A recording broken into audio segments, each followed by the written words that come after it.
Lonely Monk Productions. I don't know if you've tuned into WXPN's 90s A to Z yet, but yo! That's my Jawn!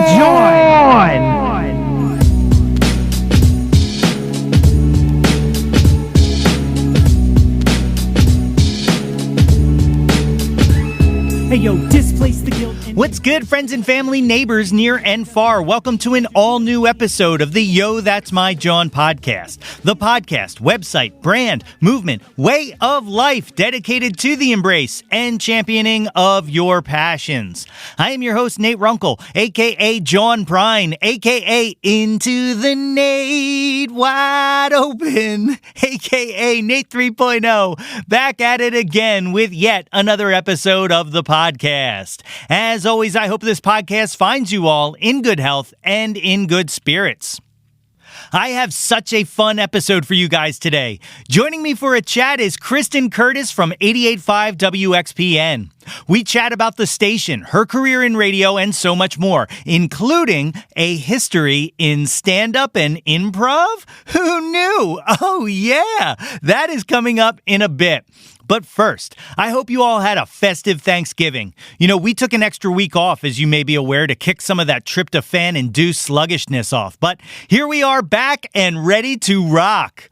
My turkey durkey day was great. Thank you for asking. Well, you did ask, right? Remember, I can't hear you. Or can I? Dun, dun, dun. I kid. Of course I kid. But it was a good break. But I do have one thing I want to share with you, a little bit of embarrassment that happened to me.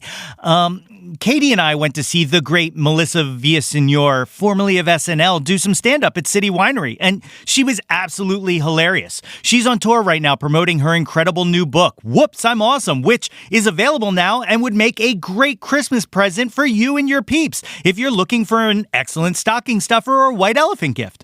Anyway, after her show, she was signing books, and we got to meet her. And like I do, I asked if she would have any interest in coming on the podcast. And she was super kind and generous about it. But look, I can smell a no when I see it, which I totally understand, okay? Well, fast forward a day and I'm listening to her most recent episode of her hilarious podcast, Laughing with Myself, and she did a bit about how her therapist is helping her learn to say no to things. And she was like, "Do I want to be on your podcast? No!" And I will now replay me asking her to come on the podcast full of anxiety for the rest of my life. So, Melissa, if you're listening, and I know you're not, I apologize. But someone who did agree to come on the podcast and chat, as I said earlier, is Kristen Kurtis. You know, my love for WXPN is absolutely no secret. I've mentioned it on here countless times. And as I alluded to at the start of this episode, they are currently doing a 90s A to Z, which has been absolutely delightful. It's one of the many incredible things this station does, and if I can be a bit of a homer for a minute, it's just another reason why it's important to support your local non-commercial radio stations. Places like WXPN do so much to support and break independent music, and it would be a dark hellscape if stations like 88.5 didn't exist as a place to discover music that more than likely would get overlooked in today's media environment. So appreciate and support your local radio stations. Listen, donate, enjoy, volunteer if you can. Keep indie radio alive. Okay, we're going to take a short ad break, but then when we come back, my interview with Kristen Kurtis.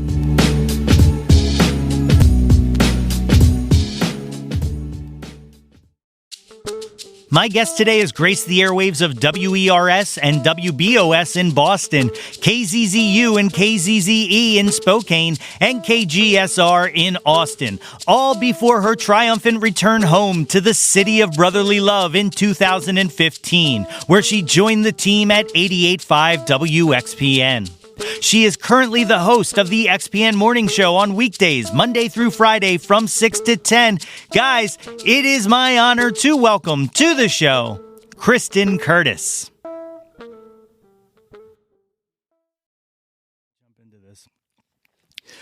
Ladies and gentlemen, I am joined today by the patron saint of the XP Caucus, the great Kristen Kurtis. Kristen, thank you for joining me today on Yo, That's My Jawn. Oh my gosh, Nate, thank you so much for the very warm and welcome introduction. I appreciate it, and I'm happy to be here. Thanks for having me. So one of the things I love to do is I love to tell guests kind of how I got to know them. And with you, so I kind of fell out of love with music for a period of time. Not out of love, but it just kind of backburnered. But I always listened to XPN when I drove.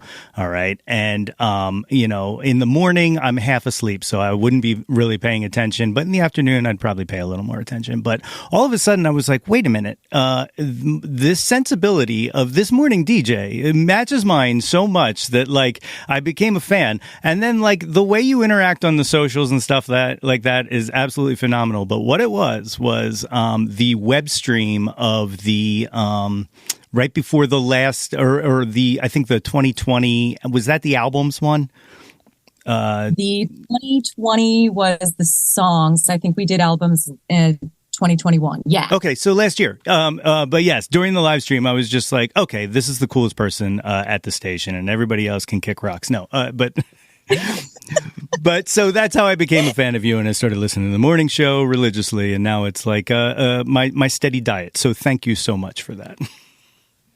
Thank you. It really means a lot, especially when you come into a heritage station where your predecessor was there for like over 25 years, and you've got really big shoes to fill, and people have very strong opinions and loyal relationships to the station. So it really touches me deep in my soul to know that you have a positive opinion and that you're loving what I'm doing. So thank you.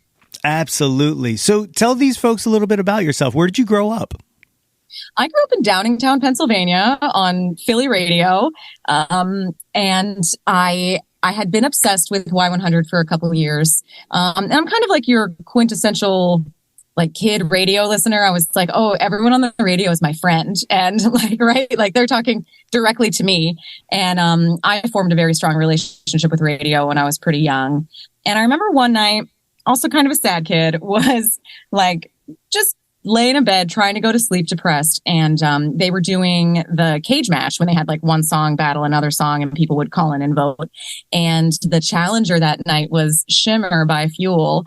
And I don't even really know what it was about that song because I was 13 or 12. Like I had not been in a relationship yet. And that song is definitely about being contacted by an ex-lover and like knowing that it won't go well. But there was something in the way that Brett was singing the song that I was like, oh my God, this guy has felt pain. And he took that pain and channeled it into this beautiful song, and he worked his butt off. And this band is now getting played on the radio and has a record deal. And I just felt some kind of like hope. I was like, oh, if I can like stick through, like I really was not having a good time at school. And I was like, if I can stick through this, I'm going to be okay. And shortly after that, Y100 announced they were doing a sonic session, one of those private concerts in the recording studio in downtown Philly with Fuel. You had to be caller 13. Every time I tried to call, I was too excited. I came in number one. So I eventually emailed Leanne Curtis and I was like, hey, you know how much I love this band. Can I please get some passes? And she asked for my number and called my mom, answered all of my mom's questions and gave me passes. And it was my first ever concert, was a Fuel Y100 Sonic session. And normally those are like 3 to 5 songs. This band did the whole damn album plus a couple bonus tracks. And the whole time I was there, I was like, oh my God, I want to do this. Like, I want to be on the radio. I want to help bands that deserve the airtime get it. And I also want to help people who need that music in their lives to be able to find it. So I was, precious age of 13 in 1998 when I decided I wanted to work in radio. And I contacted like everybody at Y100 and eventually found my way to Emerson College in Boston, where I immediately got involved in the college station. My musical knowledge was like exploded there. And after a few years, I ended up getting my first part-time, like real job on a commercial radio station in Boston. So from there, I went to Spokane, Washington. After I graduated, I was hired to work on like a top 40 hot AC station. And after, I was really glad. It was like months after I started, Lady Gaga debuted. So I've been on that train since like day one. I adore her. That was the best thing about working at that station. And also that after a couple of years, we got a new general manager who found out that the music that we refer to as AAA, adult album alternative, was actually more my personal jam. And we had one of those in our cluster. He ended up making a music director. So I started going to conventions, which is where I met Bruce Warren and where I met Chris Edge, who ended up hiring me in Austin, Texas. I was at KGSR for 4 years. And that was a wild time because we partnered with South by Southwest and ACL, and we would do live broadcasts. And so, like, as soon as one ended, you'd start getting the artist list for the next one, and you'd start booking your morning broadcasts. And I would be doing like anywhere between 15 and 30 interviews in the span of a week. And that was a lot of fun. That was where I met Tori Amos for the first time, is one of my favorites. And it was definitely at a South by Southwest party that I like just got in Bruce Warren's face. And I was like, yo, I'm Kristen. I'm from Philly. If you ever have a job, I want it. And unbeknownst to me, he then just waited until he had an opening and reached out to me in 2015. And I've been home for 7 years now. It feels amazing. I pinch myself every day. I don't know how I managed to make it back to my home market. Most DJs don't. And especially on a station where there's so much legendary history and I have so much creative freedom. So that's my story. That's incredible. Like you said, like to not just kind of see what you want to do, but then also kind of call the shot of where you end up is absolutely like incredible. Like that's you never hear about it. Like making your dream is one thing, but then making your dream and then specifically saying, I'm going to paint in this line over here, though. That's awesome. Exactly. Yeah, I'm very, very lucky and grateful, and I never forget it. That's so incredible. Was music big in your household when you were growing up, or was it something you found yourself? Yeah, I know that my first favorite song was Sarah Smile by Hall & Oates. I remember being like really little and loving that one, knowing all the words to it. My mom was more of a B101 kind of person, so she was very into the soft rock. And there were like 5 albums that she had on repeat in our house. And they were Elton John's Live in Melbourne, I want to say, that Live in Australia CD. Actually, I take that back. There were multiple Michael Jackson albums that were on repeat in the house. It was mostly like, it was oddly enough, Bad and Dangerous. I got into like Thriller and Off the Wall on my own much later. Mariah Carey, her Christmas album, Madonna's Immaculate Collection, and some Billy Joel albums as well. So those were like the foundational artists in my house. And my mom had a much different taste in music than my dad. She hated his taste in music. So his favorite album was the White Album by the Beatles. And she just thought it was so weird that I really didn't hear a lot of the Beatles growing up in my house. And my dad passed away the day after I turned 23, but I really wish that he was still around because he was an MGK guy. And I didn't know about XPN until I got to Emerson College in Boston. And I was like, why don't we have a station like this in Philly? Oh, we do. How did I not know? Yeah. Right. I feel like if my dad had known about XPN, it's all he would have listened to. Like the rest of his taste in music, we would call like, oh, dad's weird jazz. Like he liked Weather Report and like Return to Forever and The Music Man and just like things that I never would have heard of until I got to XPN if it wasn't for my father. So I always hold a little space in my heart for him when I'm playing Jocko. I'm like, oh, my dad would have loved this. Oh, that's so touching. That's absolutely beautiful. Yeah. It is a station that like, I feel like takes people, to discover at a certain age, like, because yeah, when I was a teenager, I didn't know it existed, you know, like I think, it was a station I passed when I tried to get like Channel 6 on, all the way down there or whatnot, trying to find the TV station to listen to. You remember? Yeah. Going to bed and then sneaking. I was like, well, I have to go to bed early. I'm going to just listen to Boy Meets World on 6 ABC on the radio then. Yeah. Exactly. Yeah. See, you get it. But there is one thing very curious that I noticed here. So Sarah Smile and Fuel Shimmer, both PA guys. So like, they're, you know, that's, it must be in the water, I think. It wasn't even intentional, right? Like it was years later that I found out Hall & Oates were a Philly group and that, I found out pretty quick that Fuel was based in Harrisburg, but yeah, there must just be something special about Pennsylvania, the Atlantic tri-state area, the Delaware Valley. There's definitely something in the water, as they say. There it is. There it is. This love of music, did you play music when you were a kid at all, or? Yeah, I always sang. That's my primary instrument. But the first instrument I ever learned to play was clarinet. I did that for a few years. And then around 12 or 13, around the time that I discovered my taste in music is when I started playing guitar. So I took some lessons there.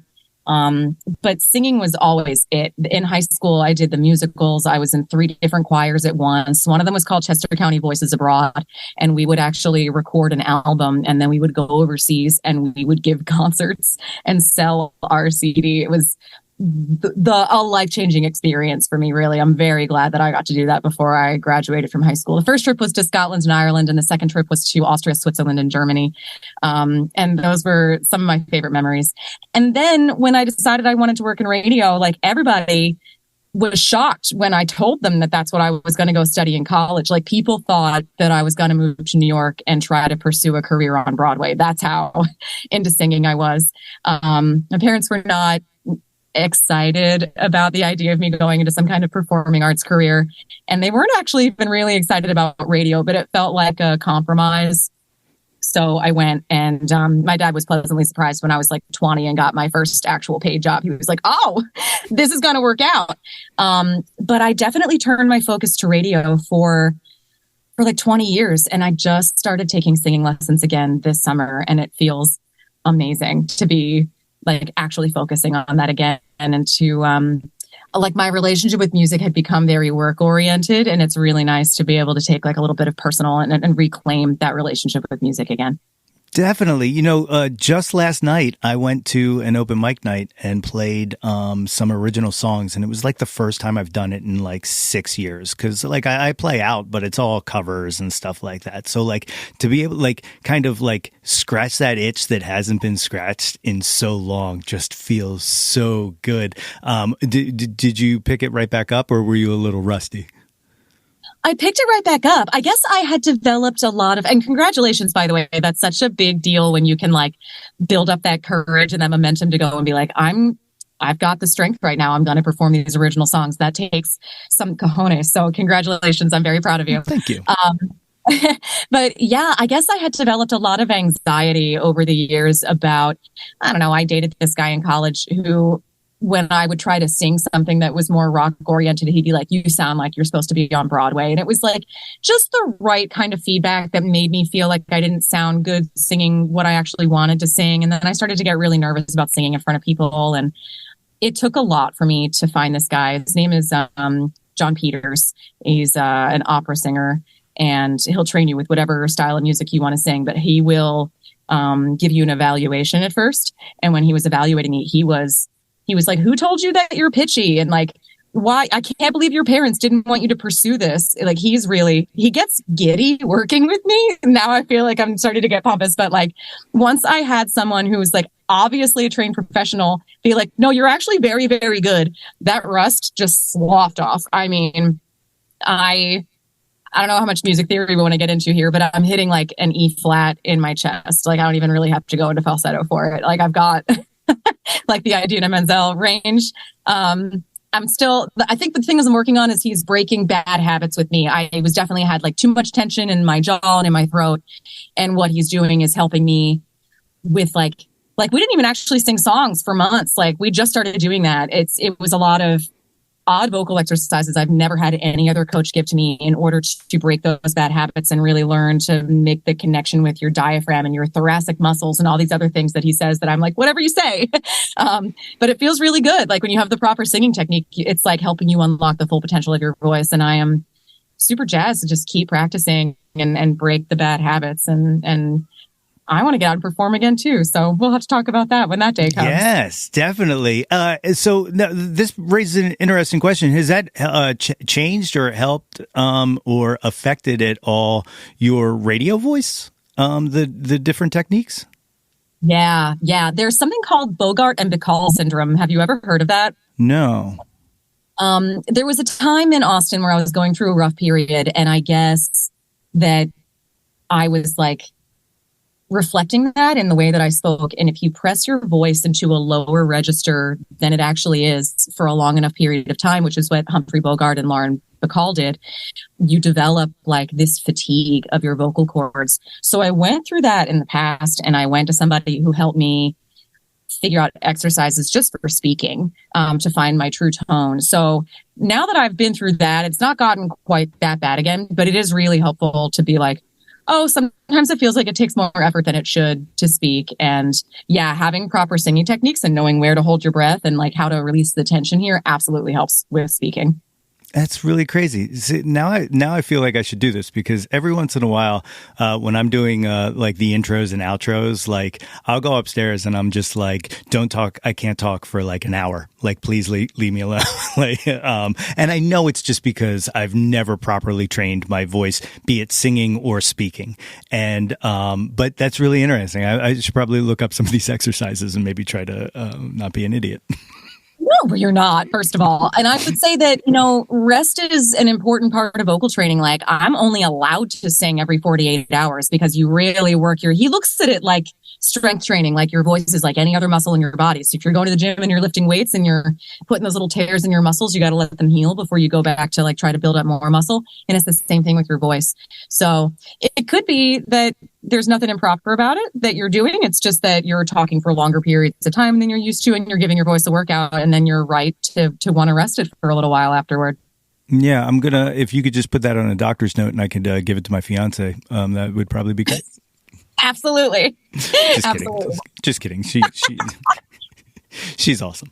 I'm going to have to edit that out. No, I'm just kidding. I'm letting it ride. So coming back to WXPN, you kind of mentioned taking over for Michaela Majun, but I feel like you came in like a wave. Like, didn't you guys kind of had a class that kind of came through within a few years, didn't you? Of a lot of people, kind of a lot of change at the station. Did that help kind of get situated because you had other people kind of coming in around the same time? Yes and no. It's not the first time that I've been brought into a station that has, and I hope that people understand this and don't get like upset by it, but there's a term in radio called aging with your audience. Like, you should program a station so that you're like, this is what we do and this is us. And you should let your audience move through you. But sometimes stations will end up like chasing their audience and then alienating anybody younger. Which is, it happens, especially with heritage stations. And it's like, you don't realize it. It's like the frog in the boiling pot where you like don't feel the water getting warmer. And then all of a sudden one day you're like, oh, this is happening. And I had been brought into Austin in that same situation. So I was kind of familiar with being the new kid in a space that had a lot of history. But yeah, I was the first person they hired for full-time work in the programming department at XPN in like a decade. Mm-hmm. And then it was maybe it was just the next year they brought Talia in. And the year after that, it was Kaleo. And then Raina came in a couple years after that. So yeah, I mean, it's exciting to be part of like a new chapter, and to kind of be like the first word in that first new chapter. It was, an exciting time. That's awesome. Yeah. And like, kind of, what you're leading to, like the station has also changed, not just the personnel. And, I think, like I personally feel like for the better, like and because I don't feel like, it's alienating the elder class at all. I feel like it's, very open to them while also like kind of giving them like, hey, here's some other stuff you might like. Like it never feels like it's going too extreme out of the kind of comfort zone. But I see the comments. I know from all sides, that nobody's ever satisfied. It's the Prince line, maybe I'm like my mother, but of course, like you were never going to be able to please everybody all the time, or any individual person is not going to get everything that they want. Right. I mean, it's a community-based station, and I think that's beautiful that most people who hang out with XPN know that they're not going to love 100% of what they hear, but that's kind of the point of it.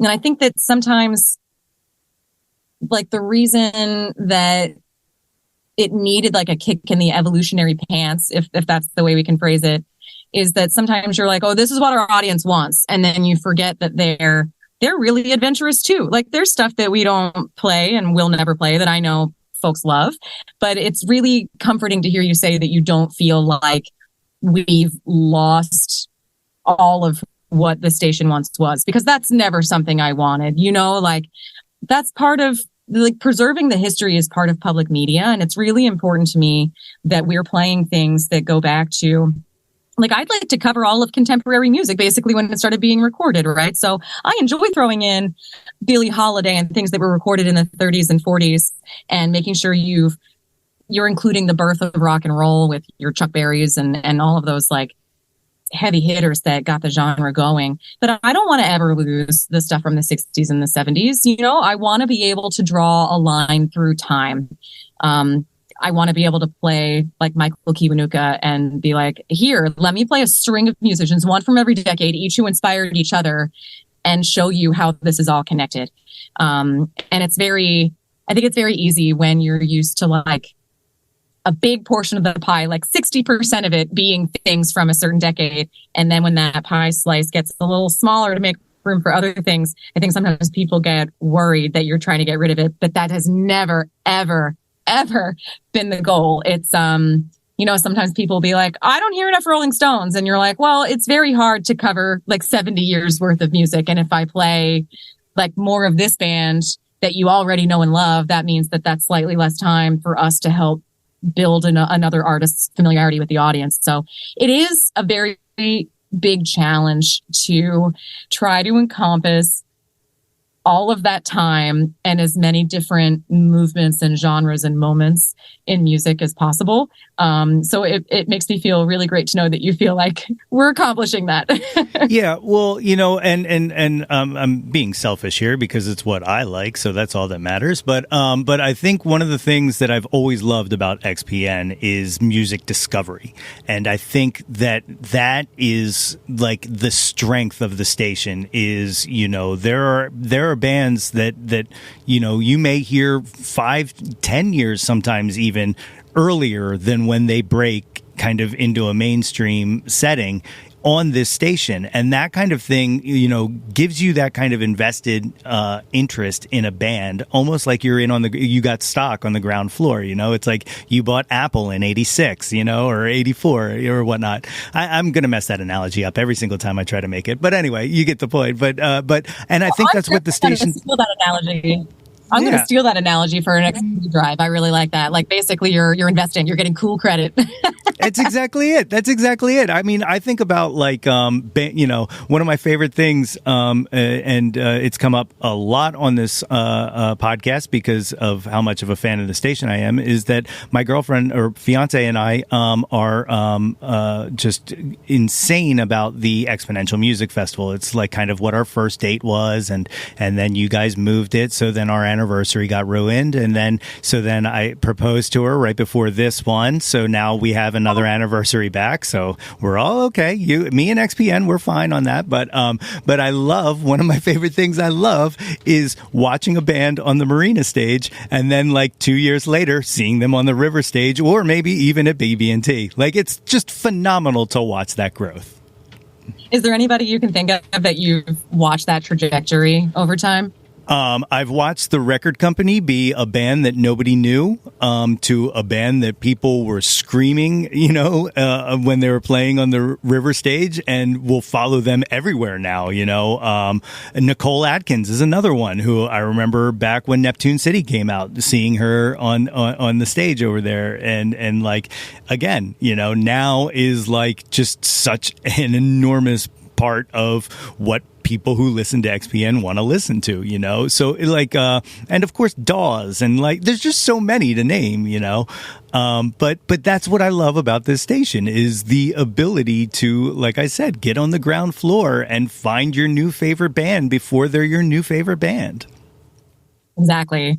It's very fun to be part of that. You listen to so many music submissions, and for my part, like, this sounds absurd to people who don't have to listen to as much music as folks in the music industry do, but I can tell sometimes even within the first like 5 or 10 seconds, if something is worth me continuing to listen to it. And on the complete opposite end of the spectrum, and this happens so rarely, sometimes within the first 5 or 10 seconds, I can tell that I have stumbled across something truly incredible. And that happened to me with Smoke Signals. The first time I heard that song from Phoebe Bridgers, I was like, oh, there is an arrival happening right now. And I just immediately started fighting to add her to our rotation after I heard it for the first time. And same with Bartees Strange. And actually, I've got to give it up to John Batiste, who had been like in Bartees's corner since he was like Bartees and the Strange Fruit, like before he shortened his name. And yeah, it's really, that's the good stuff, is having a team of people who trust your taste in music and your gut feeling and being like, we need to play Yola right now. She's going to be massive someday. And we need to stake our claim in this as an XPN artist right now. And I know that before I got there, they did that with Adele, is probably one of the biggest ones, playing Free at Noon a couple times, especially during that 19 album, which frankly is still my favorite in her discography. But yeah, that's the best part, is hearing something and then being right. Yes, exactly. I will say though, I should have asked you to use a trigger warning before saying Bartees Strange, because he told me he was going to come on the show, and then I reached out to his press people and they shot it down. So, oh no! So I'm still a little sore, but it's okay. I understand. He's a busy guy, and he's got some things on his plate. So I'll allow it. Busy. It took a long time for us to pull together the Friday morning mixtape. Like, I had asked months in advance, but then it ended up working out because the timing of it meant that he was on the Friday of the festival this year. So I was like, all right, this ended up working out for the best. So I'll keep my fingers crossed for you. Yeah, I'm not giving up. I mean, we had I don't know if you have heard Caroline Weinroth, who, oh man, now I just totally blanked on what her performance name is. Anyway, he produced her EP, Your Ideal. And she was on, and we were just kind of talking about it. And like when I talked to Bartees at the festival, he was talking about how much he loves her and wants to like do her full album and stuff like that. And I was like, this is our connection. We have a connection. Can we not? But you know, hey, it's all right. It's all right. Is that Harmony Woods? Is that who we're thinking about? No, I would have never forgotten Cinema Hearts is the name of the project, but Cinema Hearts. But anyway, so. Right now, is there anybody that you've kind of heard that hasn't kind of made it into the playlist yet that you're kind of really excited about musically? Now I'm going to pull up my Apple Music account while I'm talking to you, because the answer is always yes. It's just a matter of finding my KK's current jams list. And yeah, all the time. Can we can I just put a suggestion in? Maybe you change that to current Jawn's. I don't know. Current Jawn. I like it. I dig it. I think okay. Aoife Nessa Francis. There's a song called "Way to Say Goodbye" that I'm real obsessed with right now. It's I think the album is not out yet. It's on a record called Protector. I'm waiting for the release date to pop up. Oh, it came out October 28th. I'm gonna have to sit with that because that song is amazing. And this guy, Jay Wood, all one word, he's really great. And there's a guy out of Minneapolis called Milo. I'm going to leave it at that. Those are my answers right now. All right. I like it. I like a little heads up. So one of the things in my deep research, which I do, very deep research on my guests to get to know them, that I saw was that stand-up and improv, you kind of just mentioned improv a little bit there. Is this something you still do? No, not right now. And a lot of that has to do with my schedule. And it also has to do with the fact that Philly's so close to New York. So I'll tell you how I got into it. Have you ever heard of The Artist's Way? Yeah. Yeah. So it's, and just in case anybody listening is not familiar, it's basically like a 12-week program to removing any creative blocks that you have. And it's written by Julia Cameron, who is a playwright and was at one time married to Martin Scorsese. A bunch of my friends and I bought this book when we were graduating high school, and we were going to do it together as a way to stay in touch with each other. It's very difficult. Like, it just makes you face things. It's just, it's hard in a strange way. I tried to do it several times. And the first time I got all the way through, I was in Austin. And I've kept doing it with the hope that it would make me want to write music. But one of the experiences, or one of the exercises, I should say, is to write down 10 to 20 things you enjoyed doing and the last time that you did them. And I was like, oh, I really used to love playing make-believe as a kid. And then I realized, I was like, oh, like improv is like make-believe for adults. And I just so happened, there's also a concept in the book called synchronicity. When you put things out in the universe, you have to have your little radar dish up and be paying attention for it to be answering you. And I totally got like a continuing education pamphlet for adults from like Austin Community College in the mail. And there was improv classes. And I was like, you know what? I'm just going to do this and have fun. And it ended up actually really helping me with interviews. As I got deeper into improv, eventually I joined a troupe called Bad Font, and we did a format called The Herald, which is basically a sitcom. Like if you watch any 30-minute sitcom, there's the opening scene where like all the characters are together and you're setting up the plot. And then there are 3 different plot lines generally throughout the episode. And there are a couple points where the characters and plot lines will cross over with each other. So you get your suggestion from the audience when you're doing The Herald. And there is your scene 1A, 1B, 1C, and then a group. And then scene 2A, 2B, 2C. And obviously 2A should be building off of 1A. And the idea is that you get your idea for like your funny scene. But if you're not the first person to walk out on stage, you have to put that idea in your pocket and not forget it and really pay attention to what is going on in the scenes that you're not in, because it might be up to you to start the second beat of that scene. You have to be like, what's funny about this? Is it that character? Is it their relationship? Is it this setting? Or is it simply the action? Like what's going on right here? And what are all the scene partners' names? Because then when you go out, you have to be like, yo, Joseph, how about this Wendy's? Like very clearly to communicate.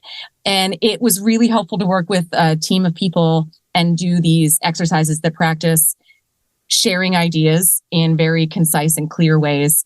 And also to be able to listen to someone while holding on to another idea so you can have more of a conversational interview as opposed to being like, well, thanks for your answer. Let me pull up my paper. Here's my next question. So that was really fun. And I just got super into it. While I was there, I went through a school called the Institution Theater, and I loved the people that ran it. They actually came out of Chicago and had worked with Second City and Improv Olympics and Annoyance Theater. So they were incredible people. And I was like, I'm going to take sketch classes. And I decided to do some stand-up as well. And I really enjoy stand-up a lot. I think I have more of like a dark and crude sense of humor than I think most people realize. And the reason I have not done a lot of stand-up or really any stand-up since I moved home is because I am a little worried that it might not be 100% in line with the values of XPN. And I'm trying to be like a good girl. So really, I just need to write different, better material and then get back out there and do that again.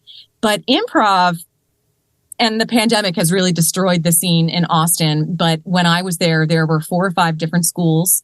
Everybody got along with each other. We were very structured. Like our dues for being a part of the team were due on the first of the month. We had a weekly rehearsal at a set time with our coach, and we knew it. When I moved home, I was invited to join a team, and I loved everybody on my team. Very funny people. But without fail, the day of rehearsal, this text group would start to be like, are we meeting today? Where are we meeting? What time? And I need more structure in my life. And our shows, like sometimes they would be at like 10 p.m. And when you get up at 4 a.m., I need to be done earlier. I just need to know what's going on. And I find that because we're only an hour and a half away from New York, that anybody who wants to really pursue comedy professionally has makes the trip. Yeah. So the scene is just very different in a lot of ways. So I don't know. Improv was very good exercise, and I would probably do it for fun, but I don't know if I'm ever interested in performing improv again. It feels like a good way to come up with ideas for a sketch.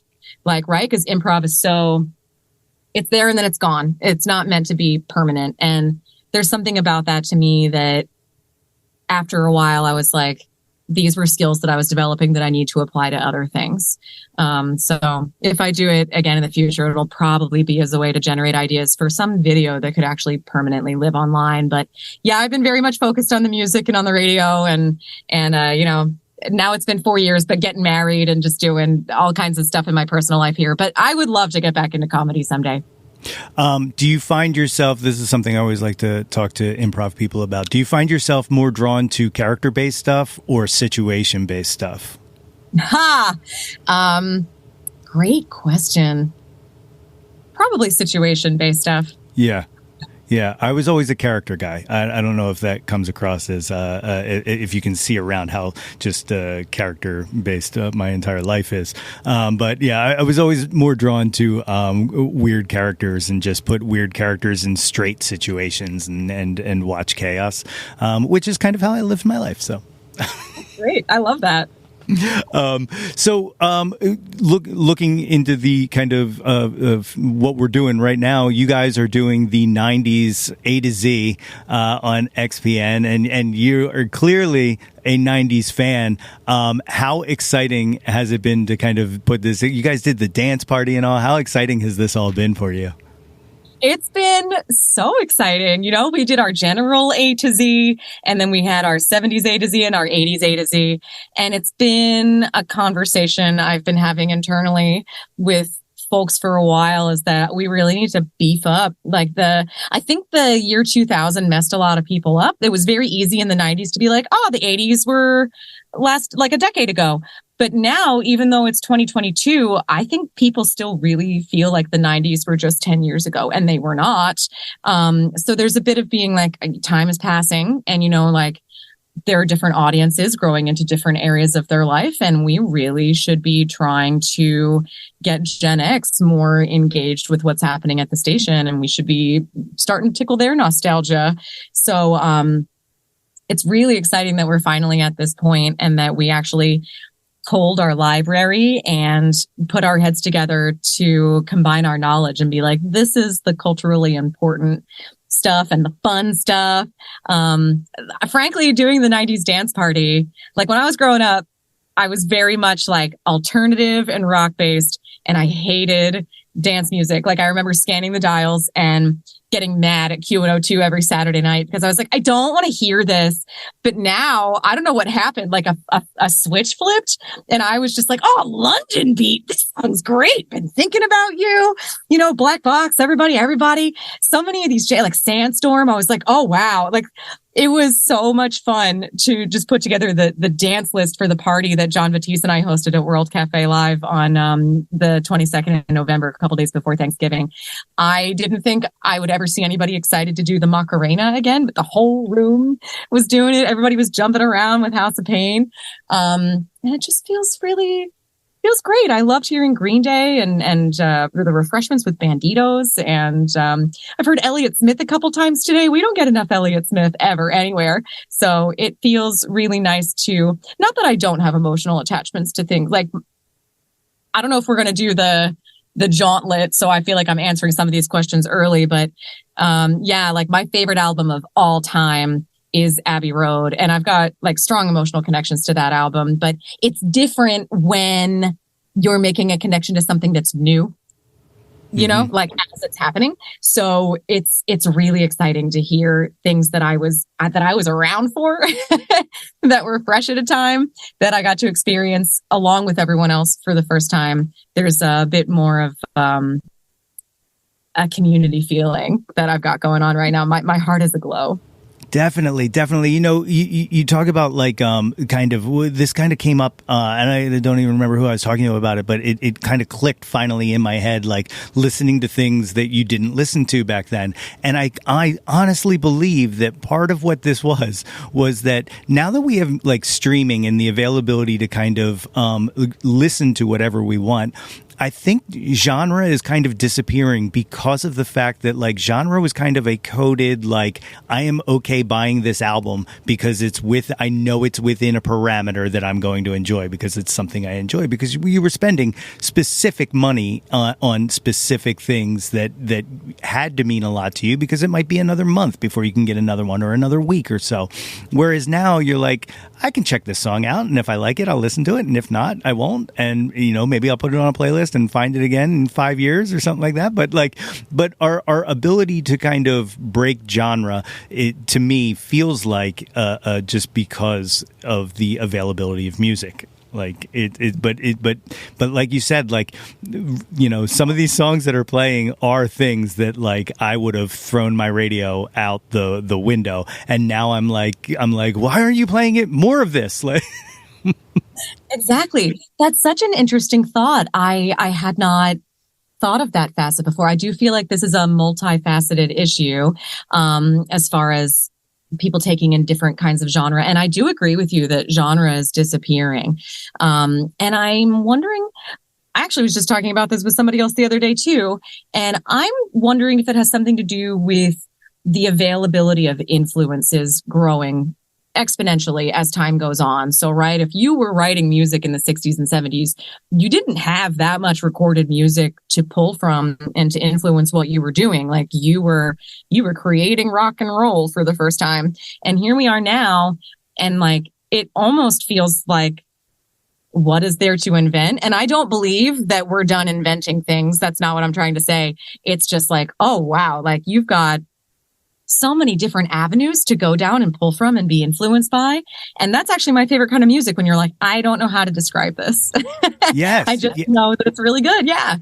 Yeah, and like that's why I feel like genre got stale, is that like how many times can you limit yourself in your creativity to kind of mimic something? So like I always use punk rock as an example, right? Because punk rock early on, when you listen to like early punk records, they all sound different. Like no, they don't all sound the same. But at some point, everybody decided that, this certain guitar tone is punk rock, drums must sound like this. And it was, shortly after hardcore or whatnot in the 80s, but like it all started to streamline to kind of fit a thing, and it was a genre that was made to not be fit into any kind of box, and I think that's what happens to genres, is that like it gets stale because you're not being inspired to create something in this. You're trying to match something, and that's why I'm like really excited about music right now. I agree 100%. You nailed it. It's awesome. It's awesome. The other funny thing you're saying, about people not being able to recognize that the 90s were so long ago. I always use this as an example, and it was because I DJ on the side, and for a while people were asking me to DJ 80s nights, and they were like, 80s nights, just don't pack them in like they used to. And like at the time I said, well, let's use the Back to the Future analogy. During the 80s, didn't the 50s seem like another life ago? I was like, well, that same span of time is how long ago the 80s was. And I think people need to do that with the 90s. Like, this is beyond going back to it's so far away. And like, there are people who weren't even born, that like are now discovering this music, and it's beautiful to me, because like I listen to like my main drive is like, if you put a janky guitar on a song, that's I'm sold. So like Illuminati Hotties and the Beths, like that's, and I'm like, this is everything I loved in the 90s, and it's coming back. Oh my God, I should have just waited in a cave and you guys would have found me, Well, I agree. It does feel like the 90s are coming back, and there are like 20-year cycles, right? Like I hear bands like Mama, and I'm like, oh, I hear Veruca Salt and like 90s Pixies in this. Like I am hearing that sludgy rock going on, and I'm living for it. Thank you, Soccer Mommy, like all those. But I also love that people are discovering music no matter how old they are and when it was released. There seems to be this thing, I think it's a humanity thing, where people feel like they need to boost themselves up. And if they find out that something they're aware of, music or otherwise, is something that someone they're talking to doesn't know about, it's like, oh, how have you never seen that movie? And it just has a terrible psychological effect on the person that they're talking to, because you're like, well, now I never want to admit that I'm not familiar with anything. Like, we shouldn't shame people because they were born after something was released and they hadn't found their way to it yet. Like, I am all about people finding stuff when they find it and not feeling any shame in not having known about it before. So yay for that. Yeah, and look, I know I'm guilty. I do it every once in a while, but like I've been so much better with it, and that's one of the keys to what I've been trying to do here with this whole project is just positivity and things. Like, I just like hearing things that people like and talking to people about things they like. But the turnaround point for me was 2015 with the release of The Force Awakens, because right before, like, there was all this people like getting upset, like, oh, where were you? You people used to kick my ass when I used to like Star Wars, and now everybody likes it. This is crap, But I'm like, hey, man, I'll bring you all on board, because the more you guys like it, that means the more they'll make. And I'm like, everybody come in. And that's really how I feel about music now, is like, yes, please like it, because that means that I'm going to be able to hear it more, like, so I don't understand gatekeeping. I kind of do. Like, I think it's just kind of self-preservation. It's just like, oh my God, what I have is special. And if you like it, then it's not special anymore. But, but like you said, you just got to break out of that human nature of trying to insulate. Exactly. And careful now, this could very easily turn into a conversation about Star Wars instead of music, because I share that love with you. Any day you want. I make this joke all the time, but literally at any point in the time in the day, if you ask, is there anything Star Wars by you, within like 3 feet of me, there's always something Star Wars. Like, you can't see it, it's off camera, but there's like Star Wars boxes over here. My old figures are over here. If I showed you my lock screen, it's Luke Skywalker on Hoth. Like, it's we're out of control. My new background is for my computer is the shot from Nakina 5 when they're all. Did you watch Andor? It's so good. Yeah. But it's the shot overhead of all of them jumping out into the water. It's like, yeah, I'm obsessed. Same. We are trying to, and it got hard. I realized. It is turning into a Star Wars conversation, isn't it? I realized just yesterday that we've had 3 different Star Wars things happening in 2022, because we had the end of Book of Boba Fett at the beginning of 2022. And then in May, we got Kenobi. And now we just finished Andor.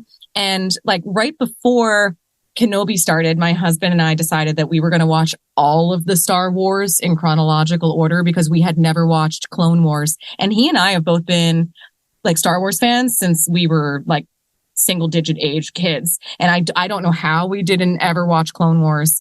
I guess because it was animated. I don't know. But now it's almost like we infuse animated characters that we've never actually seen in the flesh with, like, do you know what I mean? It is absolutely.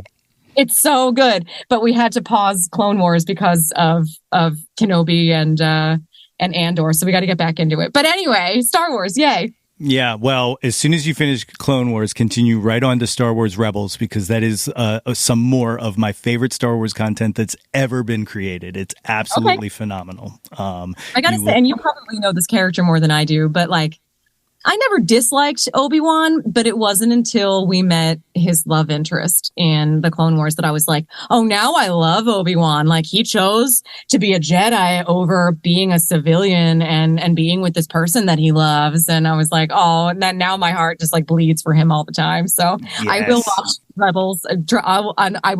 We'll have to have another conversation after that. We'll bring you back on and we'll break it down. I'm all on board for that.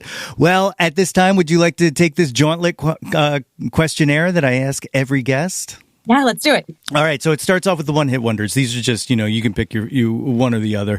First one, Billy Joel or Elton John? Elton John. Yeah. I did notice. Did you say there was a Elton John in your mother's 5 CDs? Is that what? Yeah. Yes. Yeah. Okay.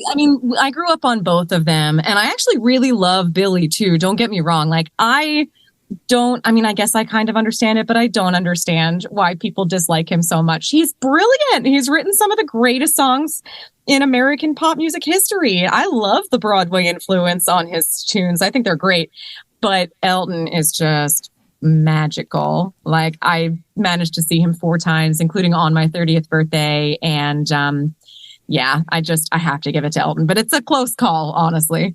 Yeah, I just watched that clip of him and Brandy Carlisle doing Don't Let the Sun Go Down on Me, and I got absolute chills. Absolute chills. Yes. Next one, Debbie Harry or Joan Jett? This is hard because Joan Jett's a hometown girl, but I got to go with Debbie Harry. Understandable. I always like to, in my head, guess what people are going to answer for this, and I could kind of sense that. I think Debbie had a direct influence on the artists who had a direct influence on me, so I can kind of trace the things that I love back to her. Yeah, and that's exactly how I got there with that. Yes. Next one, Aretha Franklin or Tina Turner? Got to go with Aretha. I mean, that's a good pairing as well, but the Queen of Soul, you got to go with that. Absolutely. Now that we're in the 90s A to Z, Nirvana or Pearl Jam? Pearl Jam. Yes, I'm a Pearl Jam myself. As a matter of fact, the more and more distance I get, the more and more I love that band. Like, they just they're really phenomenal. When I was a kid, I actually didn't love them all that much, and I don't know why. But as I got older, I just found myself bored with Nirvana. Not that obviously they were revolutionary and culturally important, and I definitely went through a phase where I loved that band. But Pearl Jam sounds more timeless to me, and I'll even admit something a little sacrilegious. I kind of love Foo Fighters more than Nirvana too.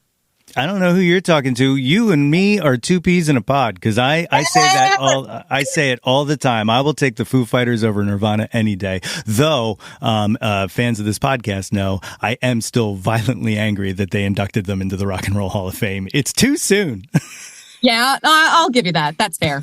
It's too soon. He's already in. It's not fair. There's so many people who aren't in. The next one, Janis Joplin or Stevie Nicks? Stevie Nicks. Yeah, and this Christine McVie thing is just absolutely heartbreaking, man. I can't believe nobody knew she was sick. Yeah, and I was just saying, now that everywhere is in that EV commercial, I thought she was going to get kind of a, that kind of hipster, indie resurgence of you know what, we should revisit Christine McVie, but oh man, what a bummer. I know. I hope she feels or felt like she got her flowers, because she, everybody is like, oh, Fleetwood Mac, Stevie Nicks. And Christine wrote so many of their big hits, and she was in the band 5 years before Stevie was. And there's just, I don't know, when I think of that phrase, behind every good man, there's a great woman, Christine McVie embodies that to me. She was just this silent, strong backbone with that band, obviously alongside Mick and Peter Green. But her voice was so soft and warm and comforting and just drew you in. And man, what a group of people. But yeah, rest in peace, rest in power, Christine. 100%. Beatles or the Stones? Beatles. Yeah, I kind of thought that was coming. The second you told me your dad's favorite album was the White Album, I kind of saw that. And then also you kind of spoiled the favorite album, but there we are. I gave the caveat. I knew I was doing it. The Beatles to me are an album kind of band, and the Stones to me are more of a singles kind of band. And I've had people fight me on that, and I probably do need to go back and try again with the Stones. But I remember after getting hella into the Beatles, I've got their full discography, being like, oh, I should probably listen to Sticky Fingers and Exile on Main Street. And it just didn't draw me in the way that the Beatles did, but maybe it's time to go back and try again. It's fair. I will say it took me to my 30s to really appreciate the Stones, so it might be an age thing too. I don't know. It's weird. It's very weird. So before I get to the last one that I always ask, I'm going to throw one in that I personally drew up today specifically for one Kristen Kurtis, and that is, and this is a Sophie's choice, because I don't even know in my head what I would pick. I've kind of have an idea, but Gwen Stefani or Tori Amos? If you had asked me like 5 years ago, I would have said Gwen.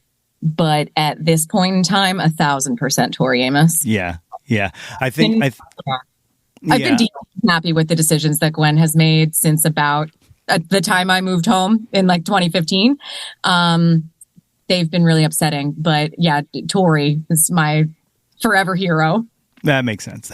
Yeah, I can see that. So the last one of the one-hit wonders, Bohemian Rhapsody or Stairway to Heaven? Bohemian Rhapsody. Yeah, I feel like that's a gimme. I've had some people say Stairway, and that's fine. They can be wrong, but that's a weird...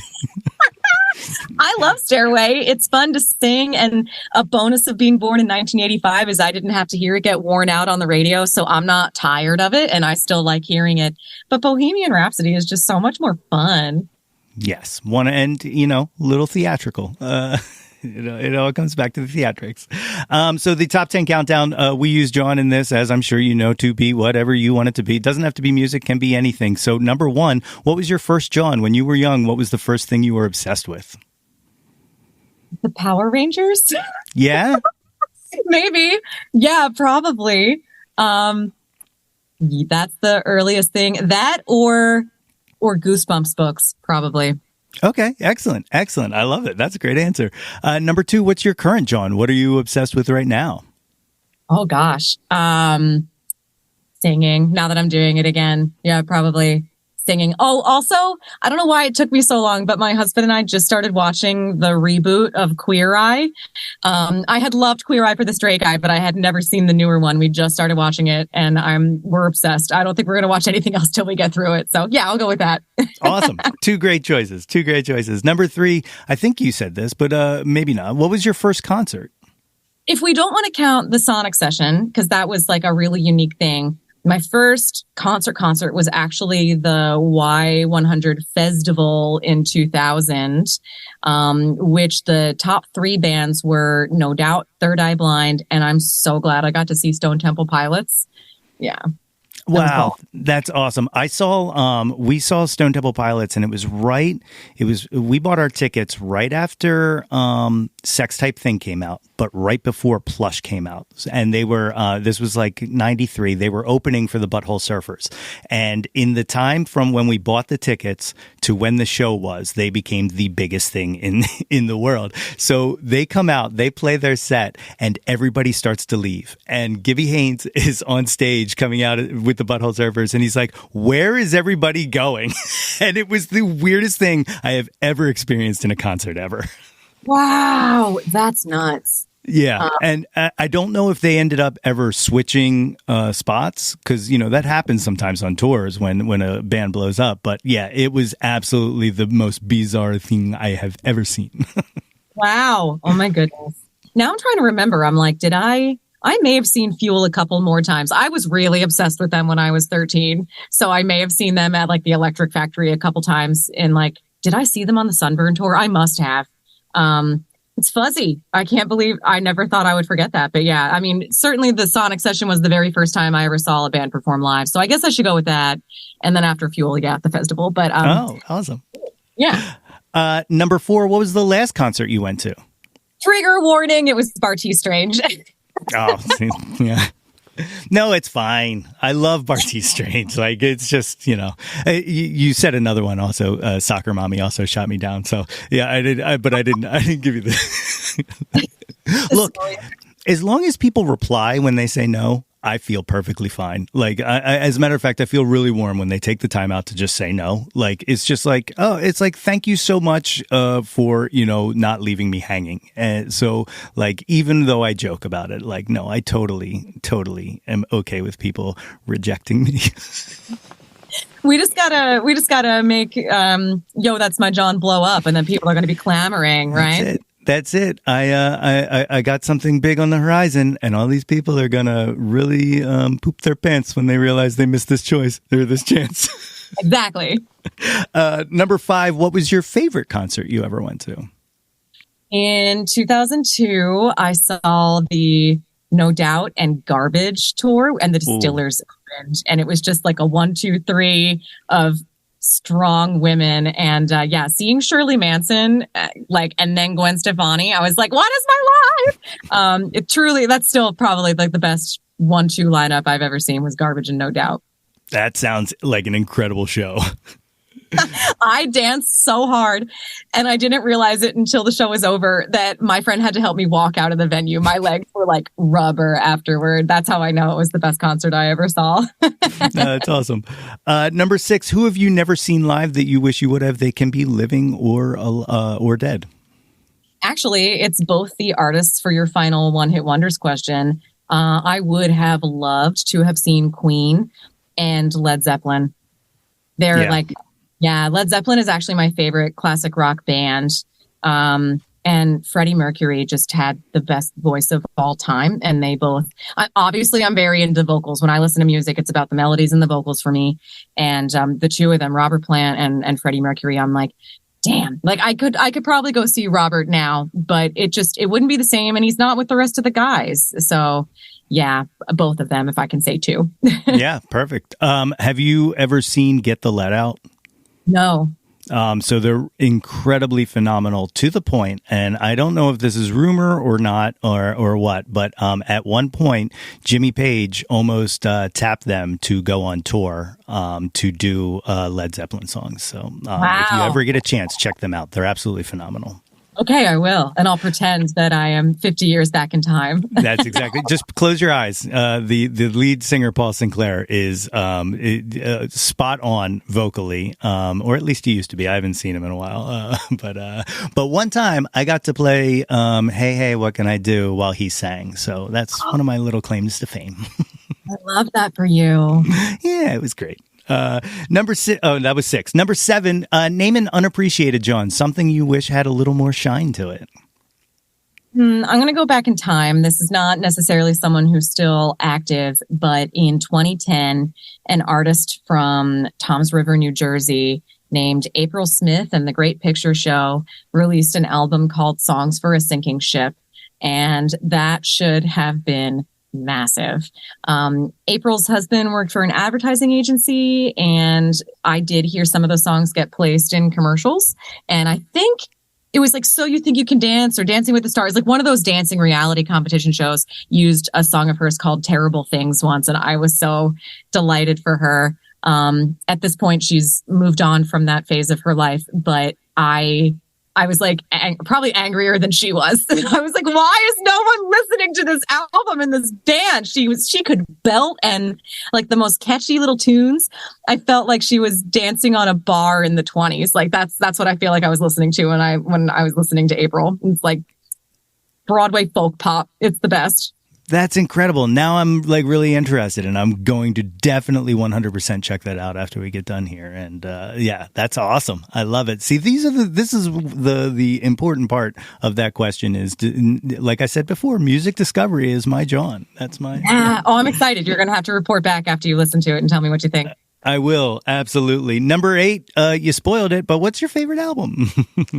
Well, obviously, as I've already said, Abbey Road. It's just such an experience especially when you get towards the end and all those songs blend in with each other, but You Never Give Me Your Money and The Sun King and just all of it, Golden Slumbers.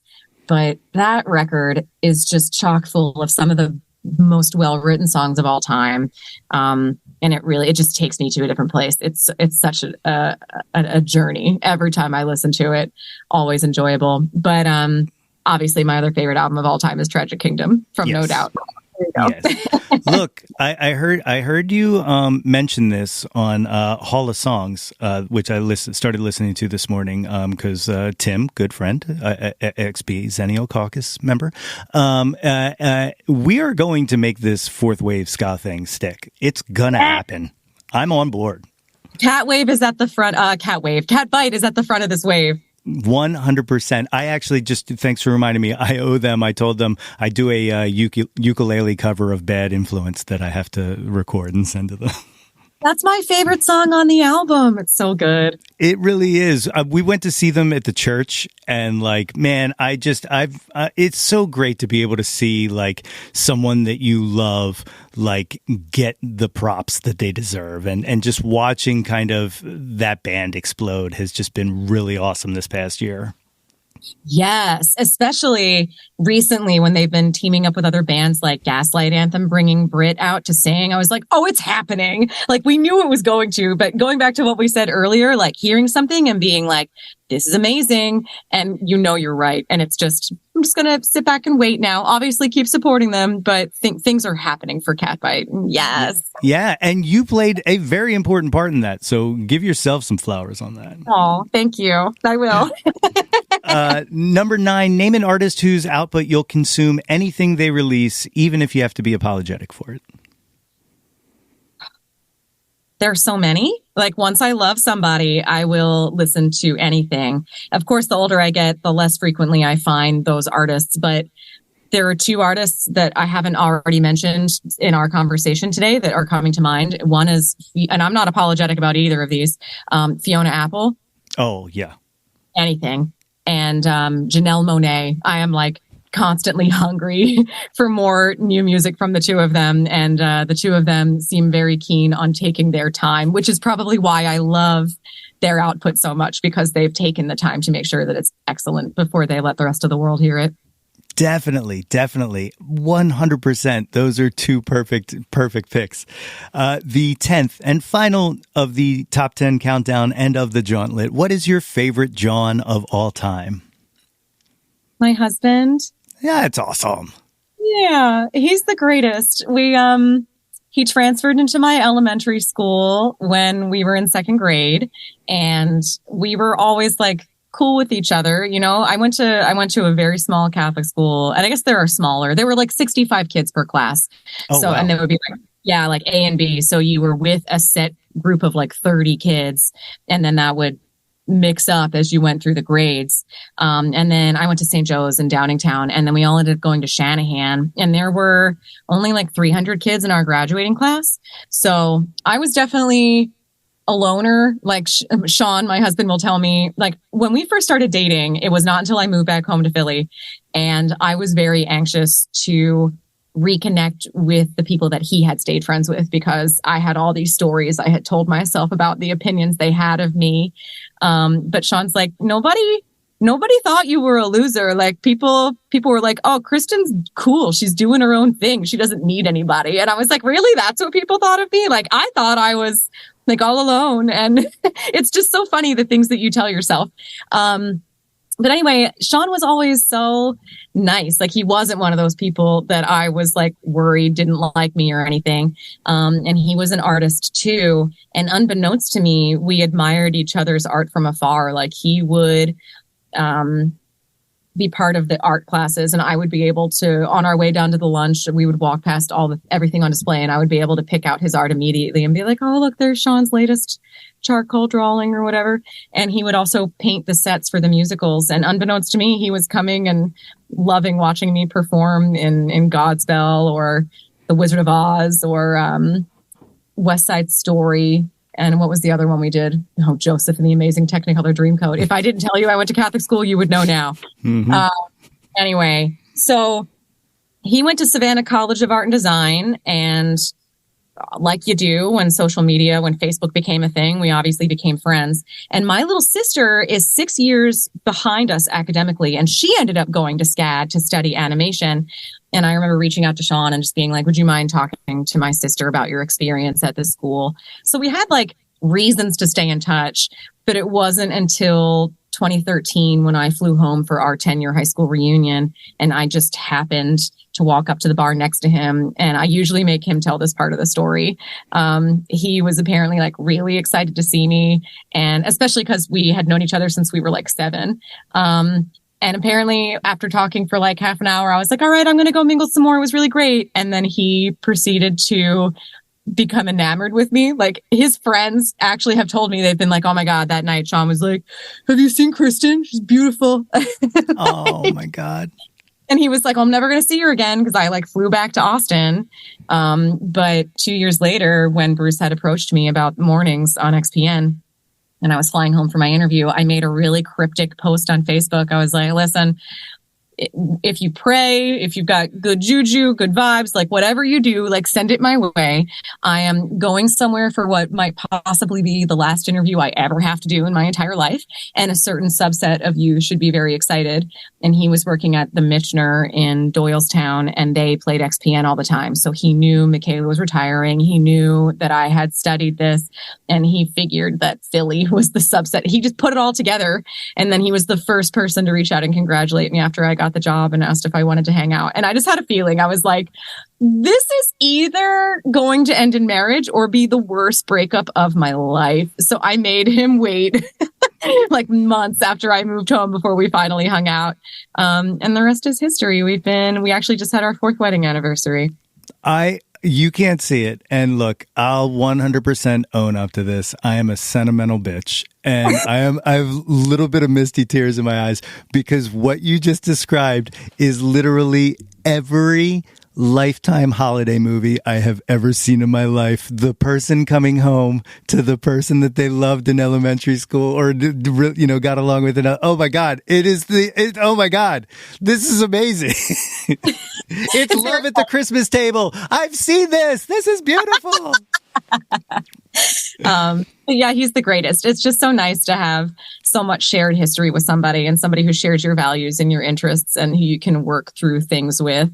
So will you share with me your love? Well, I guess you met your girlfriend at the festival. You have shared your love story with me. So it's even crazier than that. I was DJing and she came up to me as I was DJing and she was like, can you play anything that's not crap? And I said, oh, okay, what do you want to hear? And she requested Radiohead. And I went, okay, now we're like new best friends. And I've told this story before. It's not a secret. She was kind of engaged at the time. And then just a little bit. Just a little bit. But then we started hanging out and talking. And then it was kind of like just an undeniable spark. And then our first kind of jaunt away was to the Exponential Music Festival in 2014. And we did that whole weekend, and then like it's been no looking back ever since. Like it's absolute love of my life. Like I didn't know. I know it's so corny and so cliche, but I didn't know love existed like this. Like I just didn't believe in it until I met her, and then it was just like, oh, this is what people were talking about. Like they weren't full of shit. Well, no, I'm all for Klimt. I love that. I'm very happy for her that she met you when she did, so that she didn't end up going down the path that she was on at the time, because I imagine she is a world happier with you now, too. So congratulations. Have you started making plans for the wedding? Very loosely, but I will tell you there is a possibility that 2023, May the 4th, we may be getting married, and that is because we are both enormous Star Wars fans. So. And that is my birthday. Is it really? Yes. How great is that? I'm May the 2nd. We're like birthday buddies almost. Taurus. No wonder we get along. Yes, it's all making sense now. Well, if these good folks would like to find more about you other than just listening every morning to WXPN, what's the best way to track you down on the socials? I am still on Twitter as of, what is today's date? December 1st at 7:45 Eastern Standard Time. You can find me at Kristen Kurtis. I spell Kristen with an E-N and Kurtis with a K. And I am also on Facebook under that name. And if you find me on Instagram, there's just an underscore between Kristen and Kurtis. Those are the three things. And I don't know, should I be signing up for Hive or Mastodon, which is a question you probably heard me ask the folks on Hall of Songs too. I don't know what to do. Yes.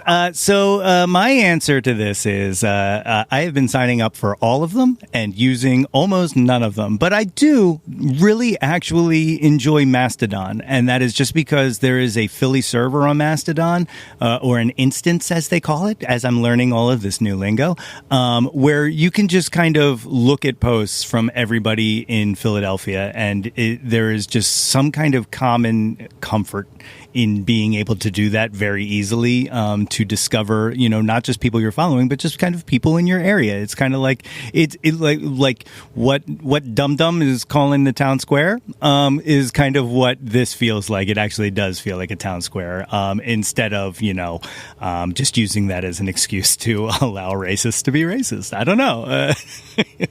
You're the first person that has actually made me kind of curious about Mastodon, so thank you for that.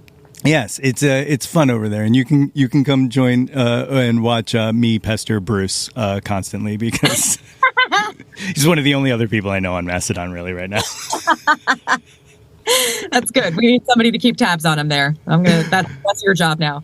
That's my job. The Bruce Keeper. I like it. All right. That's cool. I'm cool with that. Kristen, thank you so much for doing this today. Is there anything you would like to leave these fine listeners with? Music is life flowing through, is it not? My many thanks again to Kristen for joining me on the show today. You can hear Kristen every morning from 6 to 10 on the XPN Morning Show on your radio dial at 88.5 FM or streaming on xpn.org. Follow her on the socials at Kristen Kurtis on Twitter and at Kristen_Kurtis on Instagram. Links to all of those, of course, will be in the show notes. If you have not already, please be sure to subscribe to the Yo, That's My Jawn podcast, wherever you get your podcasts from. And gang, you know you want to. Get yourself a super awesome Jawn Scout Merit Badge for Citizenship of the World just by rating and reviewing us. Don't forget to visit www.yothat'smyjawn.com for articles, merchandise, and links to all of the previous episodes of this show. And while you're there, be sure to sign up for our mailing list to get all of the updates delivered straight to your inbox.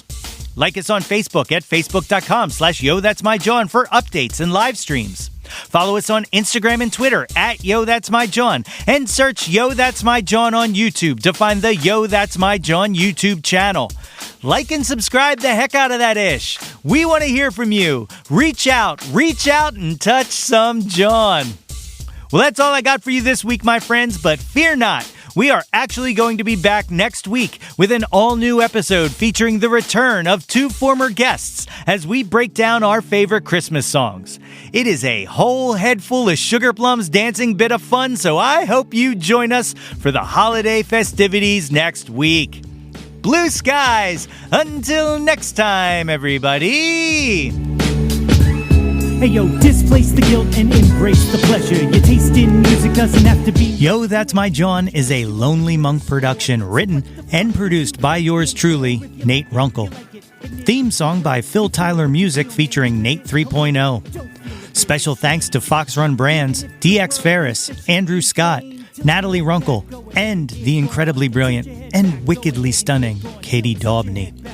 If you or anyone you know has any ideas they would like to share or any guests they would like to hear on the podcast, please feel free to reach out to us at yothat'smyjawn@gmail.com. Or you can leave an audio message for us and possibly hear yourself on a future episode by visiting anchor.fm/ytmj/message. Until next time, be sure to displace the guilt and embrace the pleasure and shout to the world, yo, that's my Jawn.